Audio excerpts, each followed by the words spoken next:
What's going on, everybody? So, figure I got a little bit of time. I'll give you a couple police stories, a couple ACPD stories. I don't want things to get mixed in and clouded and foggy when you guys hear and think about law enforcement and think about cops are out just to fuck people's lives up and ruin people's lives. Because while there are a lot of police officers who are like that, there are a lot of lame-ass police officers that have no business being on that job and stuff like that.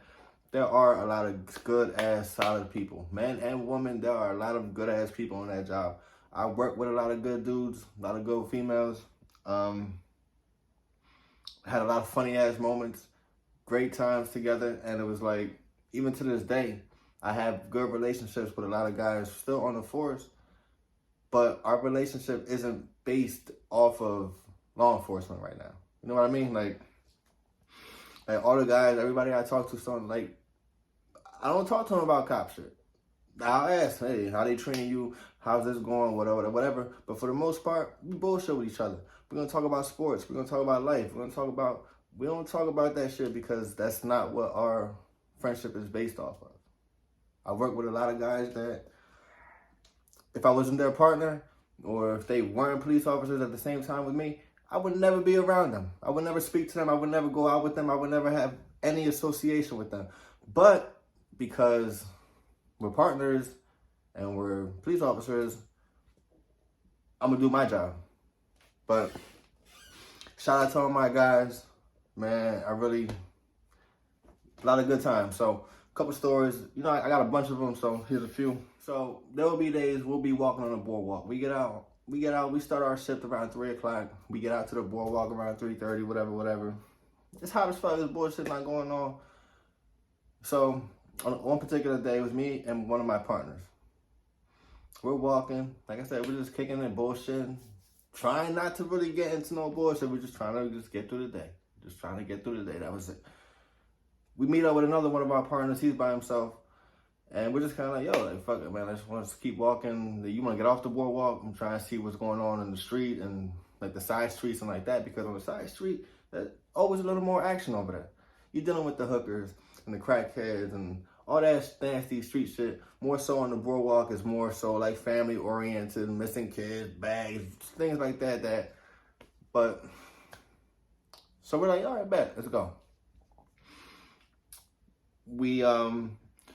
I believe it was probably like Martin Luther King, New York Avenue, one of those streets. We're walking down. All three of us were side by side walking. It was like a guy was walking in the opposite direction of us. As he's passing us, he says, officers, I just walked past the guy. He's over there laying in the bushes. I think he's dead. I don't know, man. He wasn't moving. You guys gotta go check him out, man. Go check him out. And we're like, oh shit, for real? Like, oh man, like we gotta go. And being the great concerned police officers we were at the time, we ran over to go see what was going on. Walk over to the body. We get there. We see somebody laying in the bushes, just right on his back.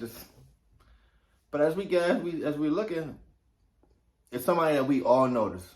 We all recognize this guy. Deal with him all the time. Doesn't really cause any problems. His only problem was he drinks a lot. And when he drinks a lot, he'll either be passed out somewhere or somebody would think he's dead, or he'll be standing out front of the Bally's beach bar, drunk as fuck, dancing.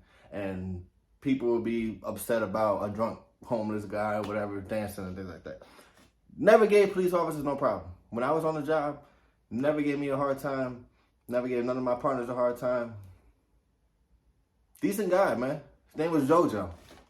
Every time we would see JOJO, we would talk to him. Joe, what's going on, man? What you doing? What you got going on today, man? Just trying to get away from this girl, man. And he had a girl that his girl would try to follow him more and bring more attention to him because his girl would be out drunk as fuck too, but she'll be out dancing like doing some crazy ass shit. Then we would tell the girl like, yo, leave JoJo alone, man. Get away, stop, cause you stop, get away from him. He don't even like you like that. So that's the one thing like a lot of people fail to realize. I feel like when you're dealing with people, whether it's homeless people or people with mental health issues, it's like not everybody's a fucked up person, man. Not everybody deserves to get treated like shit just because they're in a fucked up situation or just because, you know, life got the best of them at a time. And obviously with JoJo, it was kind of like, you know, we would see, you got to talk to him. There was a lot of guys that were like that once you start talking to him, once you start seeing them on a regular, you feel like yo, like, you not harming nobody, man, but other people are concerned. You're scaring people. They're not used to this type of stuff. And you got to talk to them. You got to try to, like, locking them up, giving them tickets, doing dumb shit that a lot of police officers were doing to some of those guys was crazy to me. It was crazy to me, man. Like, and don't get me wrong, I've written tickets for, like, sleeping in public or drinking in public, shit like that. Things that we were supposed to write tickets for. I have done that. But there's a key word in law enforcement: discretion. Every person I saw drinking, every person I saw sleeping, I'm not writing you a ticket. You know what I mean? There would be for example, if you're on the boardwalk, you're on the street, and you're drinking, you got your beer, you're drinking your beer, you're with your boys or whatever. I'm like, yo, bro, you can't drink, blah, blah, blah, can I see your ID real quick? And you're from Connecticut, or you're from Texas, and you're like, oh, man, I didn't know, back home, we this and that. I'm not going to give you a ticket, run your name, and do all that shit, and ruin your vacation, like, for drinking a beer. I wasn't doing that. A lot of guys weren't doing that. A lot of guys were doing that type of shit. You know? Sleeping in public, doing certain things like that is more so, that's more like the homeless problem, where you have guys that gave you a hard time. Where it's kind of like, fuck it, I'm just going to give you a ticket now. I'm going to and you got to get the fuck out of here. But if it was somebody that, you know, they respected you every time you talked to them, you said, yo, bro, like, this family just walked by, they're concerned, man, you got to find somewhere else to sleep. You can't sleep here, Brand. There's a bunch of people walking by, you got to go somewhere else. All right, Rivera, thanks, man. Yeah, no problem, man. Go this and that. Like, discretion. So it was just certain things like that. So with JoJo, never gave anybody a hard time. He had his demons, his vices or whatever, but come on, man. JoJo. So we're like, Joe. We're looking at him. We're like, JoJo, yo, wake up. Yeah, Joe, yo. You know, kicking his foot and shit. Like, JoJo, wake up, man. Come on. He's laying down. He's like, knock the fuck out. He ends up opening his eyes. He's like, what? JoJo, get up, man. Come on, Joe. Get up, man. People are you dead? People think you dead, Joe. Wake up. He ends up standing up. He's standing in front of us. We're all lined up. 1, 2, 3. We're just talking to him. Bullshit. We're like, Joe, you good? Somebody stopped us. They say you was out here dead, laying on the bushes, man. Are you okay, Joe? Do you need an ambulance? Do you need, wait, are you okay? I'm sleeping, man. I'm sleeping. Like, Joe, I know you sleeping. I'm sleeping. How am I going to be dead and my eyes is open? I'm asleep. And he said that to us, and we looked at each other. We're like, he got a point. His eyes are open. He's standing up now. He's talking to us, so he's clearly not dead. So he clearly got a point. We're like, Joe, you right. Look, okay. Just go on somewhere else, man. We just making sure you're fine.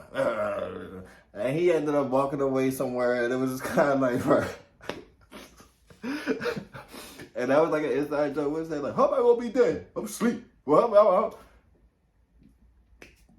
funny time. Happened like that every day. They was dealt with that type of shit every day, where it was like you dealing with these individuals who they're not all there, but you gotta work with them, man. Another quick story. You guys know I love boxing. Boxing fan. You know, I'm trying to get my thing going or whatever. They had a lot of boxing matches at the casinos on the boardwalk, whether it's Showboat, Claridge, you know, the Ocean. A lot of boxing events that take place in Atlantic City. On my shift, on one particular night, there was a boxing match at the Claridge Hotel.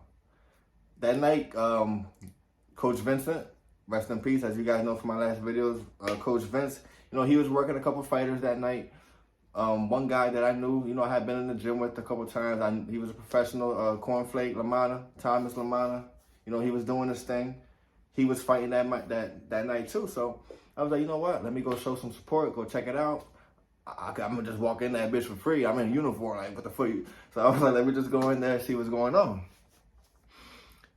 So I'm with another one of my partners. And then it was like the same type of situation. We met up with another one of partners who was by himself. And we're like, yo, you trying to just go watch the boxing match real quick? So we're like, all right, fuck it, let's go. It's a slow day. It was like, I forget. It was probably like sometime in the fall. It wasn't a lot much going on that night. So we're like, all right, man, let's just go in there. About 2.5 hours later, no bullshit, about 2.5 hours later, we're watching the fights. We're all like, oh, shit, oh, shit. We all three of us, we got a group, a text message. And we're all in, we weren't in a group chat at the time, but we all got a group. And we look at the phone at the same time. And it's from one of our sergeants that was working that shift.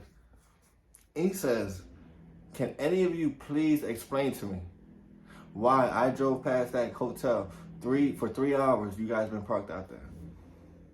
Like, he was like, if anybody could give me a logical explanation, I want to hear it. And we're looking at the text message like, what? Like, do we respond? How are we going to go about this shit? Because we looked there, it's like, oh shit, we really wasn't here for that long. And we can't bullshit and say, oh, there was a call on the radio, we wanted to check it out. Because at no point did any of us call the radio out or say we was coming in here or doing that. At no point, was there any conversation about anything. So, it's so funny thinking about that shit right now, because we met up with the sergeant. Like, we left, obviously, we didn't stay. We met up with our sergeant, and then he was like, oh, yo, you guys are bugging for that. Like, he was cool as fuck about that shit. He was like, look, I'm not going to put you guys on paper. I'm not going to give you a hard time. Don't let that shit happen again. He was like, seriously, don't let that shit happen again. I'm not going to write you. I'm not going to do anything like that. And we was like, no problem. Never again. Appreciate you, Cab. Good moments, good times with people, man. I got plenty of stories. Great chapter of my life, man. So, share, subscribe, like the channel. I'm going to talk to you guys on the next one. Peace.